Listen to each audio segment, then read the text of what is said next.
বর্তমানে আইন শৃঙ্খলা পরিস্থিতি এমন একটা পর্যায়ে গেছে যেটা বর্ণনার অতীত। আমরা কোনো সময় আমাদের জীবদ্দশা কি আগে কোনো সময় শুনিনি যে বাংলাদেশের আইন শৃঙ্খলা পরিস্থিতি এই পর্যায়ে নেমে এসেছে। কারো কোনো ধরনের কোনো নিশ্চয়তা নেই, জান মাল আর ইজ্জত কোনো কিছু নিরাপত্তা নেই, এবং মানুষের অসহায়ত্ব দেখে মনে দুঃখ করা ছাড়া কিছুই নেই। একমাত্র আল্লাহর উপর ভরসা করে এখানকার মানুষরা বেঁচে আছে। তো এই অবস্থায় আমি মনে করি যে সরকারের প্রধান দায়িত্বই ছিল মানুষের নিরাপত্তা বিধান করা। সেখানে যখন ব্যর্থ হয়েছেন এবং হয়ে যাচ্ছেন এবং পুলিশকে সম্পূর্ণ অকার্যকর করে ফেলেছে, মনোবল শূন্য একটি পুলিশ ঢালাওভাবে তাদেরকে ফেডারেশনের আর ফেসিবাদের দোষর টোষর ইত্যাদি আখ্যা দিয়ে নানান মামলা মোকদ্দমা দিয়ে ট্রান্সফার করে বিভিন্নভাবে শাস্তিমূলক ব্যবস্থা নিয়ে এদেরকে মনোবল সম্পূর্ণ ভেঙে দেওয়া হয়েছে। এখন পুলিশ নিজেরা বুঝতে পারছে না কোনটা করলে ভালো কোনটা করলে খারাপ। তারা চাকরিজীবী মানুষ, চাকরি করে খায়, তাদেরকে সরকারি অর্ডার অনুযায়ী কাজ করতে হয়, যে সরকারি আসুক তার নিয়ম অনুযায়ী কাজ করতে হয়। তারা সবসময় এত আদর্শ এত বুঝতে পারে না।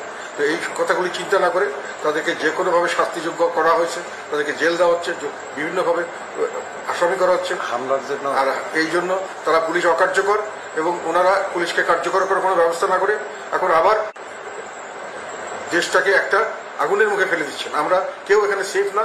ওনাদের এখন উনি যেহেতু ওনারা পারছেন না, ওনাদের এখন ছেড়ে দিয়ে যাওয়া উচিত। যদি অন্য কেউ পারে ভালো করে, তাহলে দেশের মানুষ একটা রক্ষা পায়। এবং এই সরকার যে নির্বাচন করছেন, আমি মনে করি এটা একটা সম্পূর্ণভাবে একটা অকার্যকর সরকার। তাদের কোনো নিয়ন্ত্রণ কোনোখানে নেই। এখানে নির্বাচনের নামে একটা প্রহসন হবে। আর তারা তো তাদের যেমন সক্ষমতা নেই, একইভাবে বলতে হয় তাদের সেরকম ধরনের কোনো নিরপেক্ষতা নেই। তারা অলরেডি আমাদেরকে বৈষম্য করছেন বিভিন্নভাবে, অন্যায়ভাবে আমাদের মিটিং মিছিল করতে দিচ্ছেন না, ইফতার পার্টি পর্যন্ত করতে দিচ্ছেন না, এবং বিভিন্নভাবে আমাদের পার্টি অফিস জ্বালিয়ে দেওয়া হচ্ছে। মানে আমাদের সবখানে আমাদেরকে বাধাগ্রস্ত করা হচ্ছে।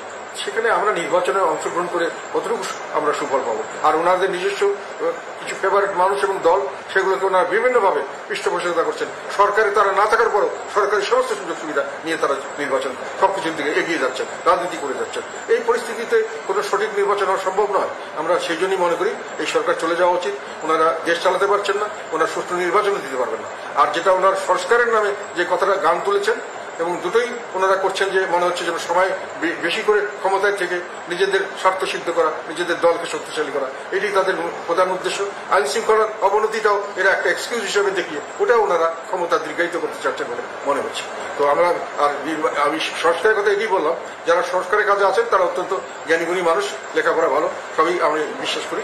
কিন্তু একটা কথা আমাদের বলতেই হবে যে ওনারা বাংলাদেশের রাজনীতি সম্পর্কে তাদের কোনো ধরনের কোন রকম ধারণা নেই, এবং তারা রাষ্ট্র পরিচালনা কিভাবে হয় সেই সম্পর্কে, বাংলাদেশের রাষ্ট্র কিভাবে পরিচালিত হয়, তার রাজনীতি কিভাবে পরিচালিত হয় সে সম্পর্কে তাদের কোনো বাস্তব কোনো অভিজ্ঞতা নেই। ফলে তারা যেগুলো প্রপোজাল দিবেন এগুলো বাস্তবসম্মত প্রপোজাল হবে না। হয়তো কিছুটা এই যে নতুন দল তৈরি করা হচ্ছে এই অন্তর্বর্তীকালীন সরকারের প্রধানের পৃষ্ঠপোষকতা বা তাদের সেই ধরনের দলের সুযোগ সুবিধা দেওয়ার জন্য হয়তো ওনারা সময় বৃদ্ধি করতে চাচ্ছেন, একটা নির্বাচনে একটা রিফর্মসও করতে চাচ্ছেন। আমরা এই জন্যই মনে করি এনাদের অধীনে কোনো রিফর্মস আমরা হওয়া সঠিক হবে না। কাজেই ওনারা যত তাড়াতাড়ি চলে যায় আমি মনে করি দেশ ও জাতির জন্য ততই মঙ্গল, এবং সামনের দিকে হয়তো আমরা একটা ভালো দেশ বা একটা বসবাসযোগ্য একটা বাংলাদেশ তৈরি করতে পারবো সকলে মিলে, সকল দেশবাসী সম্মিলিতভাবে। ওনারা দেশকে বিভক্ত করছেন, দেশকে ধ্বংসের পথে নিয়ে যাচ্ছেন, একজন আরেকজনের পিছনে লাগিয়ে দিচ্ছেন, লেলিয়ে দিচ্ছেন। মানুষ হিংসার দেশ এবং ঘৃণা এবং প্রতিহিংসা, এটি এখন বাংলাদেশে একমাত্র রাজনীতির চর্চা হয়ে দাঁড়িয়েছে। একটা শ্রেণীর মানুষকে যারা একটু উগ্রপন্থী, সেই মানুষগুলোকে, এবং যারা ইসলামিস্ট উগ্রপন্থী এবং যারাকে বলা যায় রক্ষণশীল, তাদের দল এক করেছেন। বাকি সব যারা উদারপন্থী মানুষ তাদেরকে তারা ফেসিবাদের দোষর এবং ফেসিবাদ হিসাবে চিহ্নিত করে তাদেরকে সমস্ত রাজনীতিকে বাইরে বের করে দিচ্ছেন। এবং এমন কথা তাদের ঘনিষ্ঠজন থেকে শোনা যায় যে তাদের শুধু রাজনীতি করার নয়, তাদের বেঁচে থাকারও কোনো অধিকার নেই। তো কাজে তারা অর্ধেক মানুষকে বাদ দিয়ে তারা একটা রাজনীতি করতে যাচ্ছেন দেশে, হুইচ ইজ ইম্পসিবল, ওইটা কোনোদিন সম্ভব হবে না। এবং দেশের যে আর্থিক অবস্থা এবং সেখানে নতুন করে যে আমেরিকার যে তরফ থেকে যে ধরনের হুমকি আসছে, আমরা মনে করি বাংলাদেশ একটা সমূহ বিপদের দিকে ধাবিত হচ্ছে, ধ্বংসের দিকে ধাবিত হচ্ছে। যত তাড়াতাড়ি এই থেকে উদ্ধার করা যায় ততই ভালো।